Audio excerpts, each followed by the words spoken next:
An evening to celebrate bold art. Kohler Bold Art has over the years become a benchmark of excellence, curating some of the best design and architecture story in signature Pecha Kucha style. In the spirit of celebrating great design, some of the most creative genius from the art, architecture and design community battle it out over great design, method or madness. Here are some high points from the event.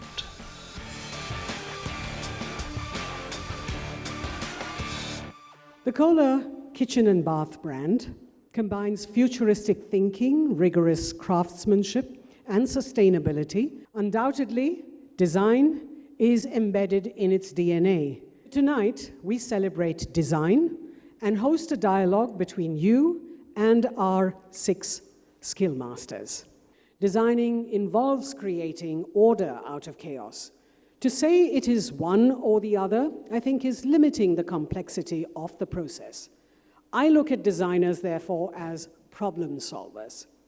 So let me stop here now and invite the head of marketing at Kohler, Praveen Gupta, to kickstart the evening.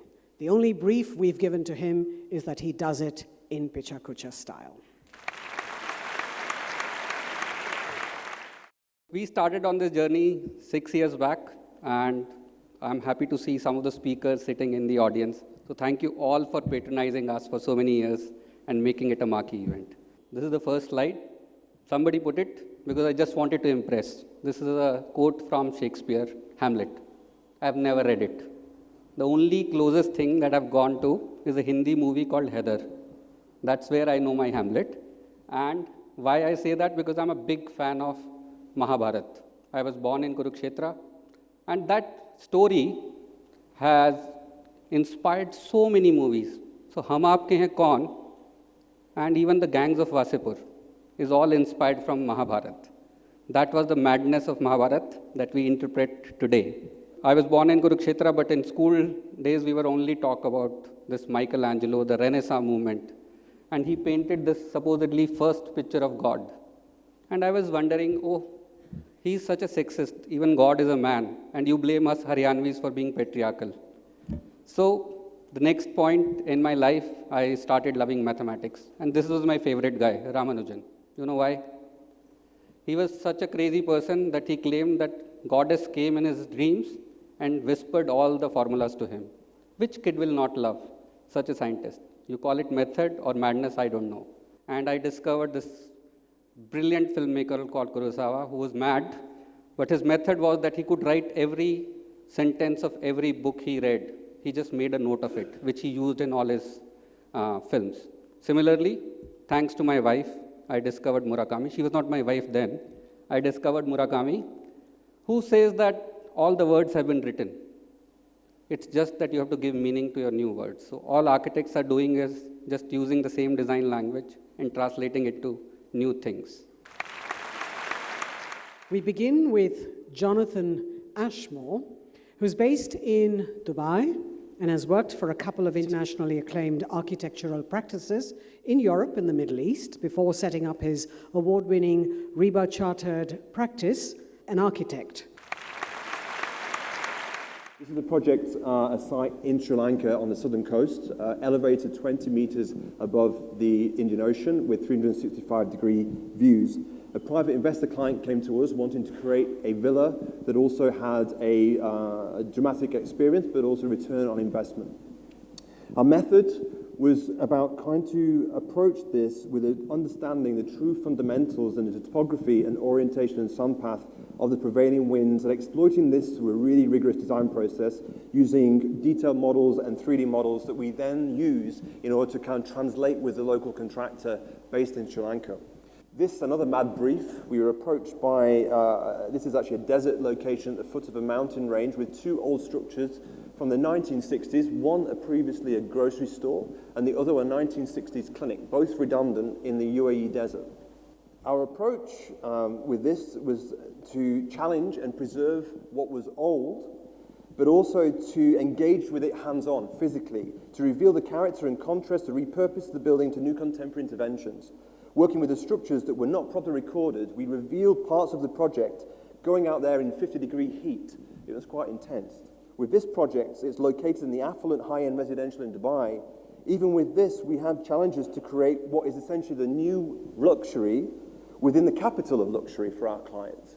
So that, in this sense, was the madness in which we had to resolve through our methodologies. One of the kind of unique things about an architect that we really love is that within this opulent luxury market, we believe in our approach. And that is about deep understanding and detail and materiality and craftsmanship that truly expresses the modernist refined luxury for a family that was actually relocating from the Middle East into Europe. Things we have learned working across the globe, whether it's challenging sites or urban sites and contexts, is that madness in vision, creativity, or through an ambitious request delivers superlative results for clients, hoteliers, developers, investors, only with the application of rigorous design methods. Moving on, we have J.P. Aggarwal, a two-time gold medalist from the MS University of Baroda, who began his professional practice in 1988. Since last 20 years, as we got hold of new design tools, we started evolving complex building forms, challenging the engineers to make it happen. Building aesthetics from outside became primary, while the user experience got substantially compromised. The question here is, why are we doing so? Are we in a race to stand out and get noticed? Or the new generation architects are taught to think in this fashion only? Einstein said, is interesting. He said, we humans do not create. What all we do is observe and recompose. All that we claim as our own creation is nothing else but an outcome of the things that we observe. Most probably, this will help us to become grounded. Let's now talk about gravity. Given a choice, we architects would have designed the buildings floating in the thin air. Unfortunately, gravity does not allow us to do so. But we still try to defy the gravity. We first design structures hanging and then take all stress to make it stable. Yes, no creation is possible without madness. When it comes to madness, who else should we refer other than Antonio Gaudi? He made such structures which no architect would dare to design even today. His design may look like a product of madness, but if you study the same in detail, you will notice deep structural sense embedded in it. We designed one mass housing project in suburb of Kolkata. We had 8 towers. We joined all of them at roof level to create one single big open space. The space which was fragmented in 8 pieces now became a single big useful space. We further played and gave an organic shape to it, breaking away from the rigid outline of the roof. We exploited this to its best.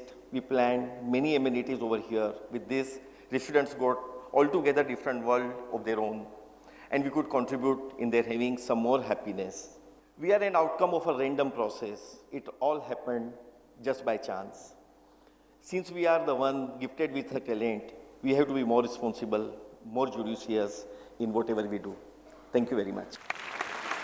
We now have with us an internationally acclaimed architect from Bangladesh, Mohammad Rafiq Azam. Practicing for the last 27 years, his architecture is a fusion of tradition, nature, and mysticism with significant harmony. As you know, Bangladesh is the largest delta on earth, and it's also a country of harmony, color, and the festivals. And we have the country most densely populated in the world, and the city Dhaka, probably the most densely populated city in the world. And you see, but our lack of understanding, lack of policy, vision, and physical understanding, we lost gradually. The old Dhaka is becoming urban mayhem. But we have examples in old Dhaka. creating without boundary wall the relationship between building and the street people, connecting each other, a simple social space, inviting, respecting, and togetherness, creating the society in a beautiful way. But you see the boundary walls not only devastating the greeneries, but it also creating, outside even boundary wall, fill the urban situation and destroying the fabric of the city. And that's the area we came. We had a big fight with the government, and we need the madness. We suggested remove all the boundary walls from each and every green space. Allow people, tell people respectfully, it's yours. You can come 24/7. And we created channel to collect all the water from the rain, beautiful rain, into it and use and reuse for our own purpose. Now you see the people are walking on the footpath, which is actually the trench and covered by the slabs. And we have coffee shops, we have gym, we have a view from top, from the coffee shop terrace, because we need place also like that. We can gather there, we can share our ideas, and we can create our beautiful city. And then this is the big chunk of green created by the Mughals 400 years back, the Lal Bagh Fort.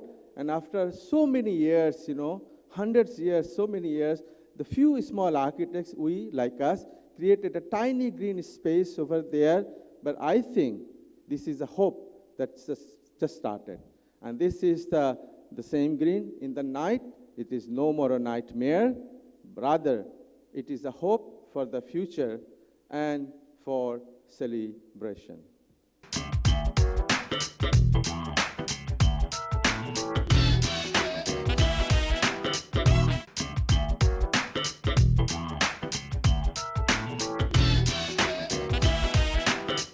Up next, ladies and gentlemen, is interior designer Iram Sultan, who specializes in creating both modern and traditional designs with a unique twist.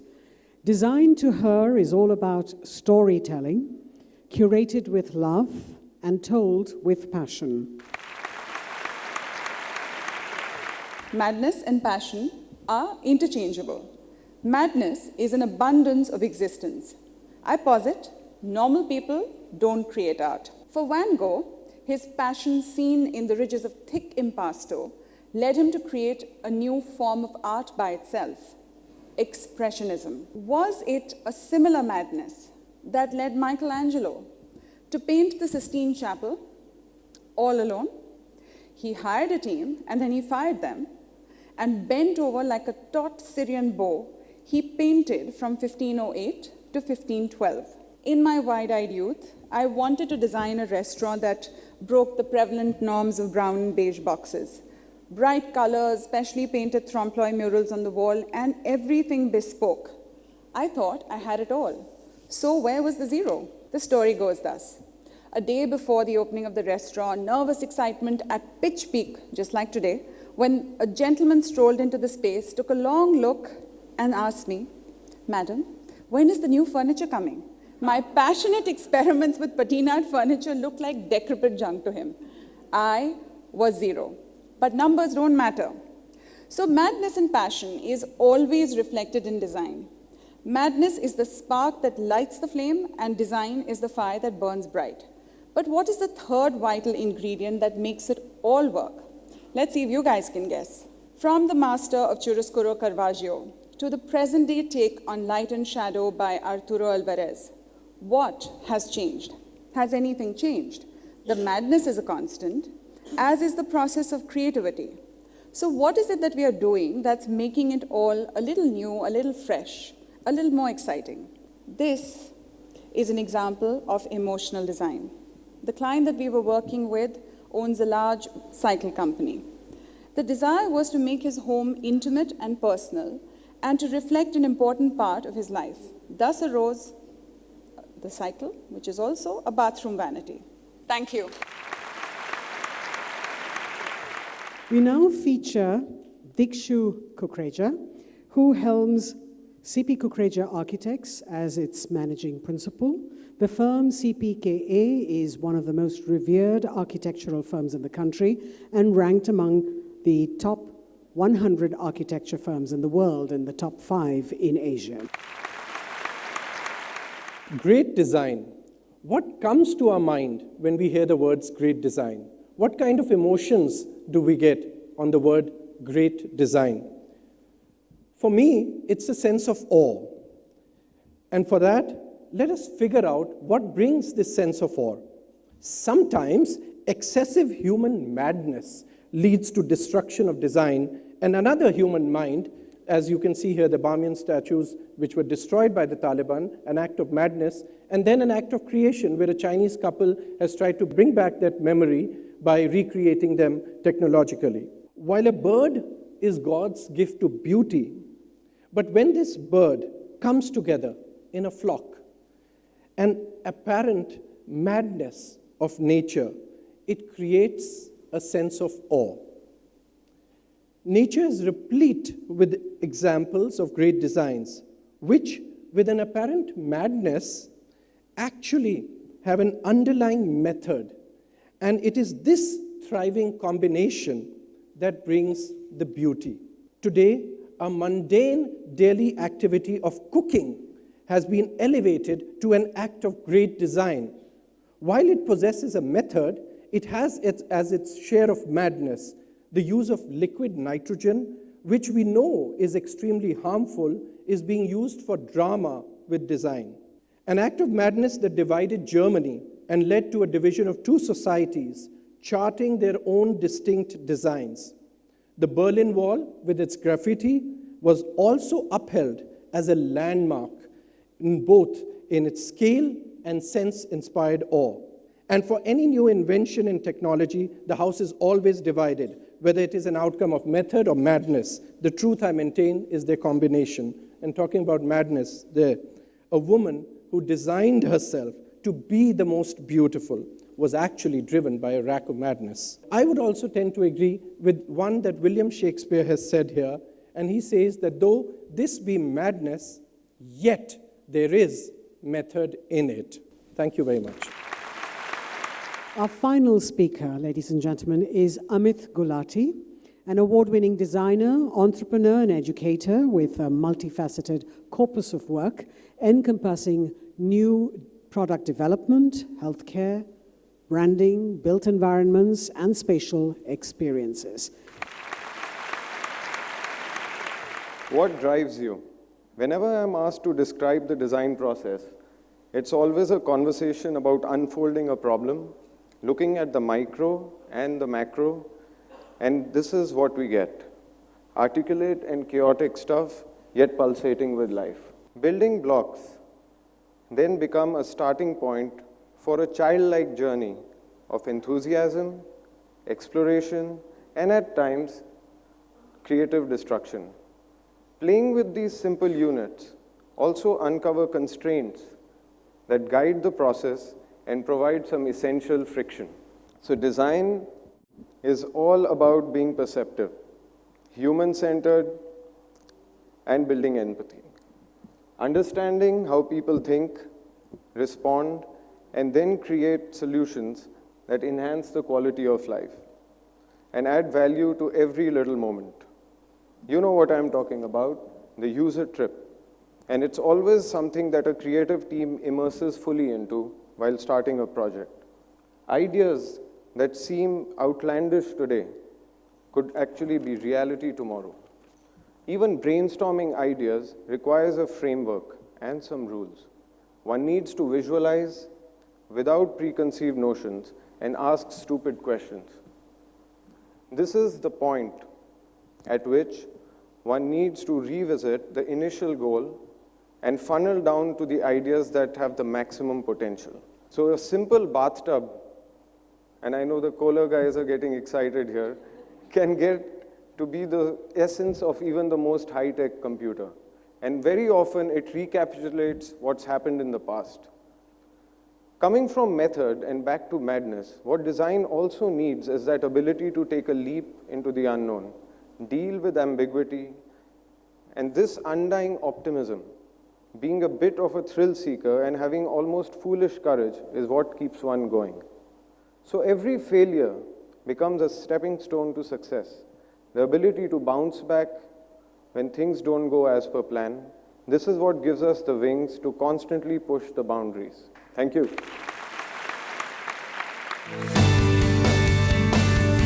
Kohler Bold Art represents a platform for architects and designers to initiate dialogues and discussions which ultimately help in creating great design. This event stands for great design and technology, and Pecha Kucha provides a platform for building great relations with the design fraternity.